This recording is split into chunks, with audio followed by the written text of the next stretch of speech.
এত পরিমাণে ঢেউ যে আমি যেখানে বসে আছি এটা পর্যন্ত নড়াই দিতেছে, এত পরিমাণে ঢেউ। তাহলে একবার চিন্তা করে দেখেন নদীর মাঝখানে কি পরিমাণ ঢেউ হতে পারে। এই ভাইরা কিন্তু গান করতেছে, বিষয়টা খুবই ভালো লাগছে। ফেরিঘাটে এখন আগের মতো আর যানজট নাই। একটা লঞ্চ হয়তো কিছুক্ষণের মধ্যেই দৌলতদিয়া ঘাট থেকে আরিচা ঘাটের উদ্দেশ্যে রওনা হবে। দীর্ঘ 6 বছর পরে আজকে চলে গিয়েছিলাম দৌলতদিয়া ফেরিঘাটে। তবে দৌলতদিয়া ফেরিঘাটে যাওয়ার পরে যে চিত্র দেখলাম সেটা আমি কখনোই আশা করিনি। এটা হচ্ছে দৌলতদিয়া লঞ্চ ঘাট। তবে এখনকার যে চিত্র আপনারা দেখতে পাচ্ছেন, 5 বছর আগে কিন্তু এমন চিত্র ছিল না। এইখানে এত পরিমাণ যাত্রী হইতো যে লঞ্চে নদী পারাপার হতে কখনো কখনো ঘন্টার পর ঘন্টা লাইনে দাঁড়িয়ে থাকতে হইতো, তারপরেও কোনো লঞ্চ পাওয়া যাইতো না। তবে এখনকার চিত্র কিন্তু পুরোপুরি ভিন্ন।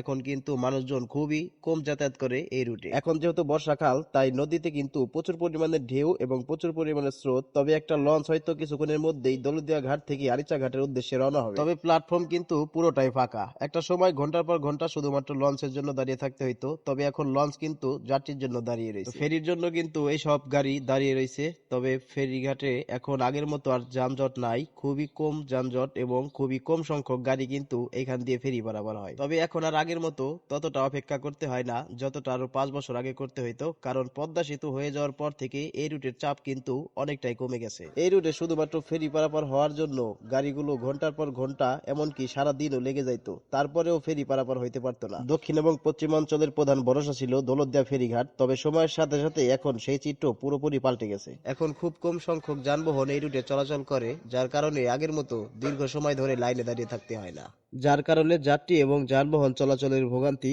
অনেকটাই কমে এসেছে। তবে দৌলতদিয়া ফেরিঘাটে যদি একটি সেতু নির্মাণ করা হয় তাহলে এই ভোগান্তিটা আরো অনেকটাই কমে যাবে। দৌলতদিয়া ঘাট থেকে আরিচা ঘাটের দূরত্ব মাত্র 1 থেকে 1.5 কিলোমিটার। তবে এই পথটুকু অতিক্রম করতে ফেরিতে সময় লাগে 40 থেকে 45 মিনিট। এখানে সে আর একটা জিনিস চোখে পড়লো, আর সেটা দেখে কিন্তু খুবই ভালো লাগলো। এই নদীর পারে এই ভাইরা কিন্তু গান করতেছে, যেটা খুবই ভালো লাগতেছে। এবং নদীর উত্তাল ঢেউ আর সাথে গান খুবই কিন্তু ভালো লাগছে।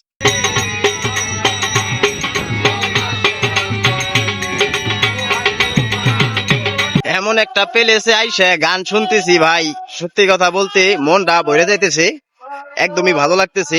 এরকম একটা মনোরম পরিবেশে আবার নদীর পারে এ ভাইরা কিন্তু গান করতেছে, বিষয়টা খুবই ভালো লাগছে।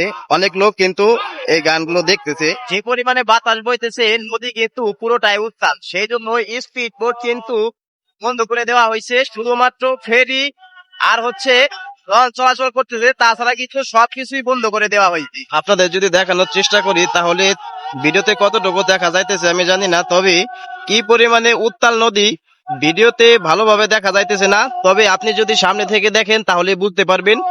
আর মাঝ নদীতে কিন্তু প্রচুর পরিমাণে উত্তাল, প্রচুর পরিমাণে ঢেউ উঠতেছে। ভিডিওতে আপনারা দেখতে পাচ্ছেন কিনা আমি জানি না, এত পরিমাণে ঢেউ যে আমি যেখানে বসে আছি এটা পর্যন্ত নড়াই দিতেছে, এত পরিমাণে ঢেউ। তাহলে একবার চিন্তা করে দেখেন নদীর মাঝখানে কি পরিমাণ ঢেউ হতে পারে। তবে দৌলতদিয়া ফেরিঘাটে যদি একটি সেতু নির্মাণ করা হয় তাহলে দক্ষিণ এবং পশ্চিমাঞ্চলের যোগাযোগ ব্যবস্থাপনা হবে আরো দ্রুত এবং আরো নিরাপদ। সাথে বদলে যাবে ব্যবসা বাণিজ্যের গতি এবং এই অঞ্চলের অর্থনীতি অবস্থান। তো আপনার কি মনে হয় এই অঞ্চলে কি একটা সেতু নির্মাণ করা উচিত? অবশ্যই আপনার মূল্যবান মতামত কমেন্টে জানাবেন। আজকের মতো ভিডিও এখানে শেষ করছি, দেখা হবে নতুন কোনো ভিডিওতে। ততক্ষণ সবাই ভালো থাকবেন, সুস্থ থাকবেন। আসসালামু আলাইকুম।